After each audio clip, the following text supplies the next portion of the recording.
VCN ချပေးတယ်ဗျဒီကို7ဆိုလိုအပ်တဲ့စားစားနဲ့ပြင်ဆင်တာအစားနောက်ကျွန်တော်မူဖောက်ဝင်တာတိုင်ရုံးဝင်တာတွေနောက်ကြောင်းရွေးတာတွေအစားပေါ့နော်အကုန်လုံးကတော့ဒီတတွင်းကိုပဲကျွန်တော်အနေနဲ့တိုင်ပေးပြီးတော့ပဲလုပ်ဖြစ်ခဲ့တာပါဟုတ်မယ်မင်္ဂလာပါရှင်ဒီနေ့မှာတော့ The Dream Education ကနေပြီးတော့ကျောင်းလျှောက်ပြီးအောင်မြင်သွားတဲ့အကြောင်းသားကိုဒီကျောင်းလျှောက်နေတဲ့ကာလအတော်တွင်းမှာဘယ်လိုမျိုးတွေပြင်ဆင်ခဲ့ရလဲဘာအခက်အခဲတွေရှိလဲဆိုတာနဲ့ပတ်သက်ပြီးတော့အားလုံးပဲဘူးတူတာရစီဖို့အတွက်မျှဝေပေးလိုက်ပါတယ်မင်္ဂလာပါကိုအခုရဲ့နာမည်လေးနဲ့ပေါ့နော်အခုလက်ရှိသွားမယ်ဘယ်နိုင်ငံလေးကိုသွားမှာလဲဆိုတာလေးပြောပြပေးပါဦးဟုတ်ကဲ့မင်္ဂလာပါကျွန်တော်ကဒီနေ့မနက်ပဲ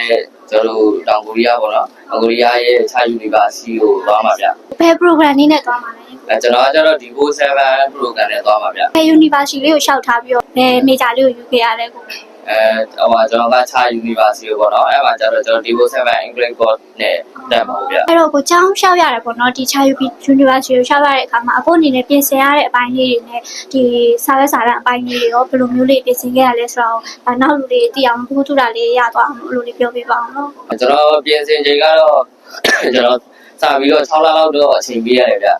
စပြီးတော့ try တဲ့ချိန်ကနေစပြီးတော့နောက်ထပ်ဗီဇာသက်ထွက်လာတဲ့အချိန်အထိပေါ့နော်6လ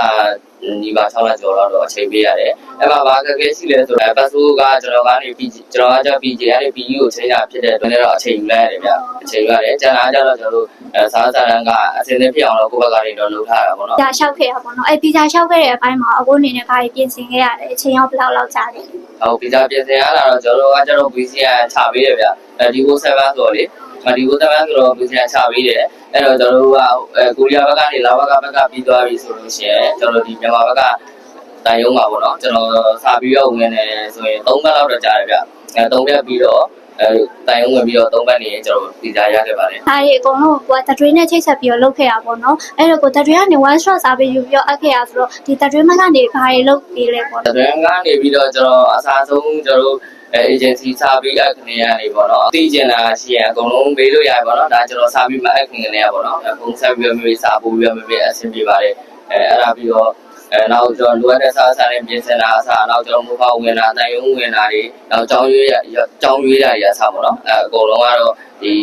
The Dream ကိုပဲကျွန်တော်အနေနဲ့တိုင်ပေးပြီးတော့ပဲလုပ်ဖြစ်ခဲ့တာပါအကုန်လုံးလည်းအဆင်ပြေပါတယ်ဟုတ်တောင်း interview အတွက်အဲ့လို training လုပ်ပေးတာမျိုးတွေရောရှိတာကို training လုပ်ပေးရလည်းရှိပါတယ်ကျွန်တော်တို့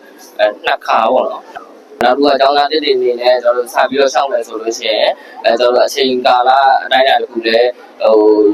ယူဖို့လိုပါတယ်လိုပဲပေါ့နော်နောက်တစ်ခုကျွန်တော်တို့ကကိုကဘာနဲ့ရှောက်မယ်ဘယ်ဘလိုကန်နဲ့ရှောက်မယ်ဘယ်လာဘယ်အချိန်နဲ့သွားမယ်ဆိုတာလည်းယူဖို့လိုပါတယ်နောက်ပြီးတော့ကိုယ့်ရဲ့ပေါ့နော်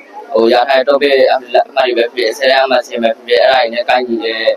program ကိုရှောက်ဖို့လိုတာပေါ့နော်အခုလိုပြကြရတဲ့အတွက်ကျေးဇူးတင်ပါတယ်ကိုအခုရဲ့ဒီရှေ့ဆက်မဲ့ပညာရေးခီးလမ်းမှာလည်းအဆင်ပြေချောချောမွေ့နေပေါ့နော်အခုရဲ့ဒီအနာဂတ်ပညာရေးခီးကိုအောင်မြင်ပါစေလို့ဒီ The Dream Education နဲ့ဆုမကောင်းနေတောင်းပေးလိုက်ပါတယ်ကိုဟုတ်ကဲ့ပါဟုတ်ကဲ့ဟုတ်ကျေးဇူးပါ